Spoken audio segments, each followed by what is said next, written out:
So in this way, the great practitioner, there's more looking for, because this guest house is running down, smelly, filthy. So I'm looking for new, freshly built, 2012 model.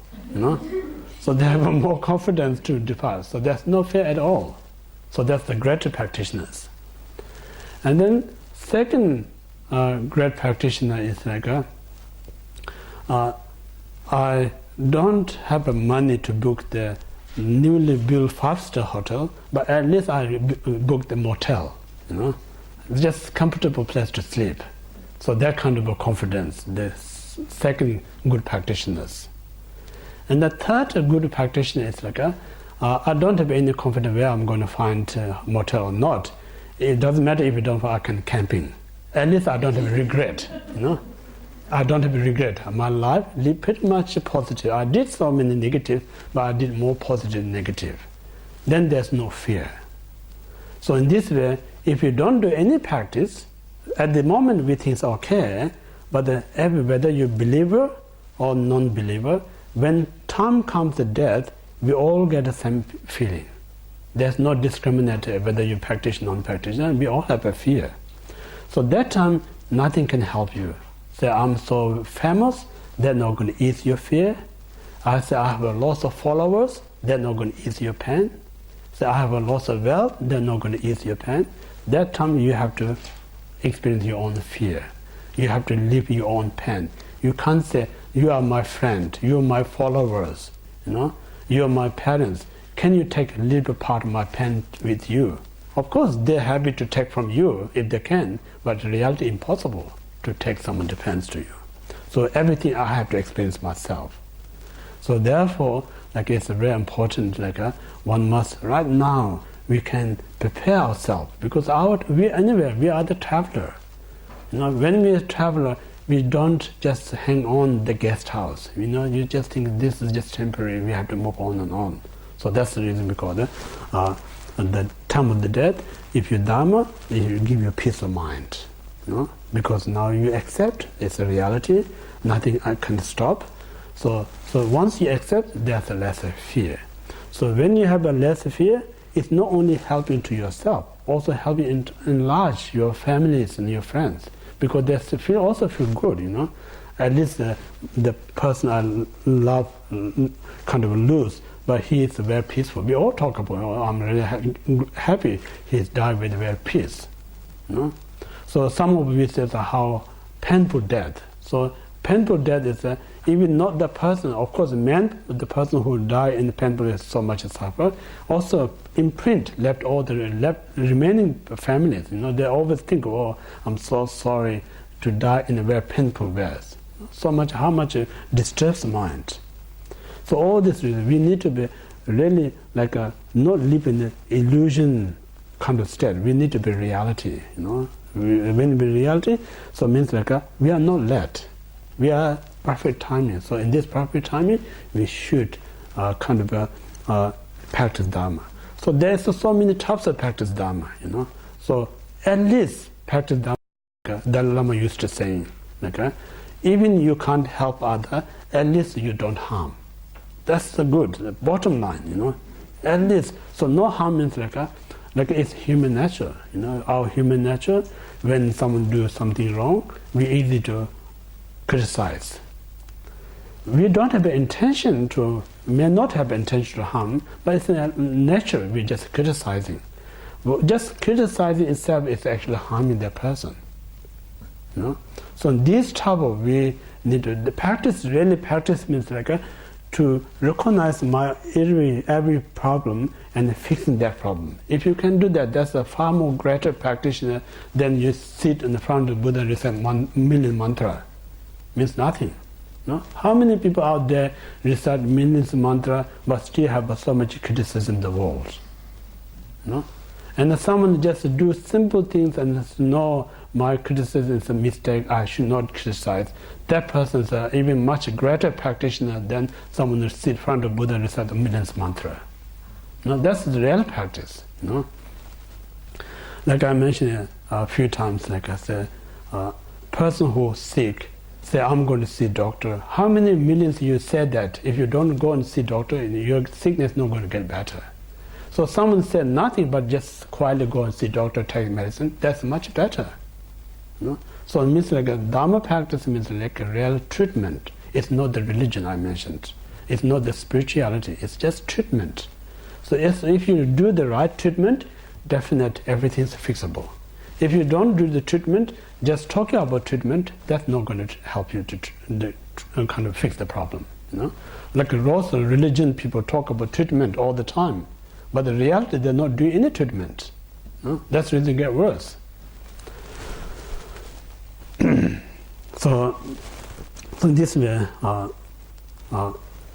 time of the death is a Dhamma benefit. Now after we're dead, what we're remaining is like everything left behind. Our body is left behind, our family is left behind, our wealth is left behind, whatever you got in this life, nothing we can take with us. Only can go is your mind. Now this mind, whatever you committed during this life, only goes with that. We call the karma. So it comes later on. So karma is like a mental shadow. Wherever body goes, shadow follows. You can't separate your body and shadow. So same like a karma is your mental shadow. So whatever you do, good and bad, only thing you can't leave behind is your karma. Not other things, even you don't want to leave behind, there's no choice. You have to depart from them. No? So all this point, like these are like I say like a message. This message is the object of meditation, and we reflect, and then one day when we realize, oh, this is really true, this is really important. So when you realize that moment, possibility, you become good practitioners. Until that, if you not realize or just listen, or this is the Buddhist point of view, or this is he's just talking about that, if you not realize, you're not going to be. You just think maybe sounds good, or maybe you think sounds complicated, or sounds nonsense, whatever you comment, you're not gonna. So only moment you realize, then you become like a good practitioner. Yeah. So how we can gain the realization is like when you give time to reflect them, to analyze them, examining them. So all this analyzing, examining itself is exercising your mind, kind of developing your mind, kind of awaken from ignorance to wisdom. You know. So each time you practice it, like really waking you up yourself. But at the moment we think awaken, we really not awaken. We're still in the walking with sleep. That's the reason we always fell down.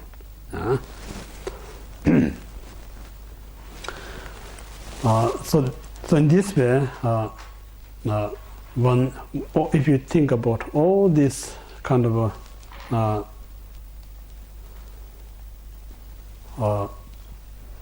what I'm saying is like how hard to obtain human precious rebirth.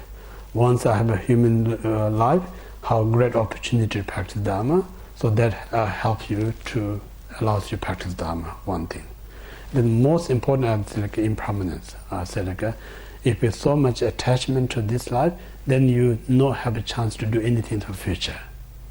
So once you die, we die with the empty-handed, or we die with the negative. So it's a very negative death. So in a word to avoid, so we think more about impermanence. So that's a second and main antidote not to attach for this life.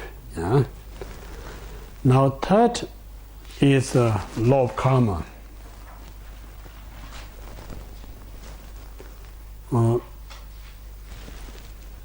Third is law of karma.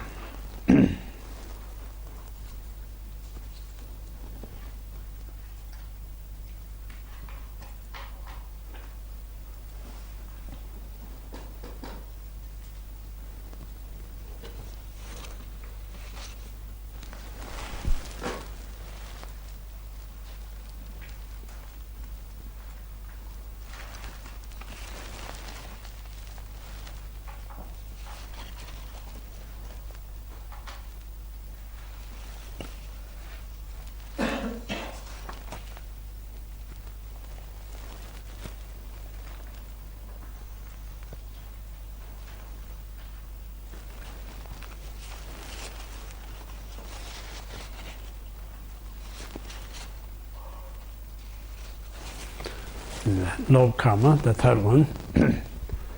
So now,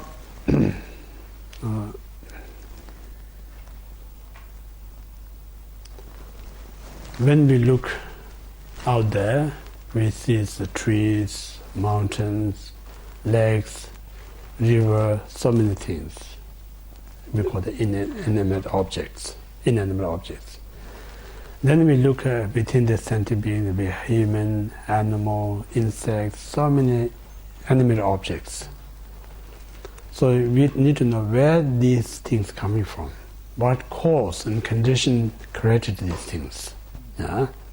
So this is everyone asks this question. Every religion asks this question. Every human asks these questions. Then we get all sorts of answers. So that's the reason we differentiate the different religions.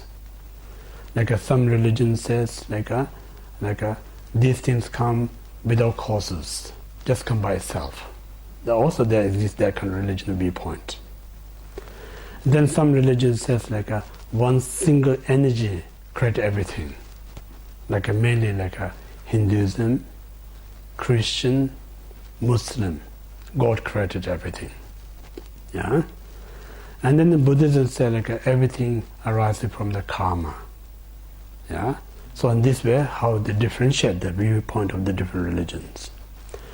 So I'm usually saying when you belong any religion, for religion point of view, you should respect their belief. You never kind of say you're religious or wrong. It's not right. No one, even they make mistake, if you can help them to correct them, it's okay. If you're not in a position to help, don't be criticized. Yeah? Because sometimes their own belief, it helps their kind of according to their way of life. Yeah? But it's not your religion, so you're not need to be concerned about it. But if you talk about logical point of view, then there's not much logic that things come out without cause. Things that are created by one single energy, there's no logic. So it's not logic system, but it's the belief system. Yeah? So in the logic system, what we're saying credited karma. So when we say karma is it's action.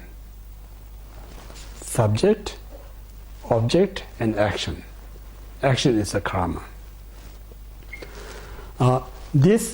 Any action, we're not talking about creator. So action that we're talking about creator is created by either positive mind or negative mind. So out of positive and negative, whatever you create the action, that particular action is the creator of everything. But neutral action is not creator either neither happy nor unhappiness. Yeah. So in this way, what we're saying is yesterday I mentioned yesterday, or I'm not sure, I can't remember. I mentioned a glass of water, for instance. Glass of water, then surrounded with the six beings, like a human, God, and hungry ghost, animal, and hell beings. They're all looking one glass of water. Yeah? So when we look at this glass of water, we human karmically sees it's something to drink. We use for drinking. That very water, like God being, sees as like the nectar, much more tasty than what we taste, their perception. But this water, same water, what I'm seeing, they see totally different than what I see. Then that very water I see is a drinking, God sees the nectar. Fish look at the water, they see it's a home. They don't see it to drink, neither is a nectar. They just see it's just simply a house to live in. And that same water, like a hungry ghost, look, they see it's a blood and pus, not drinkable, very yucky. That perception. And then hell being look at that glass of water, they think a malted lava,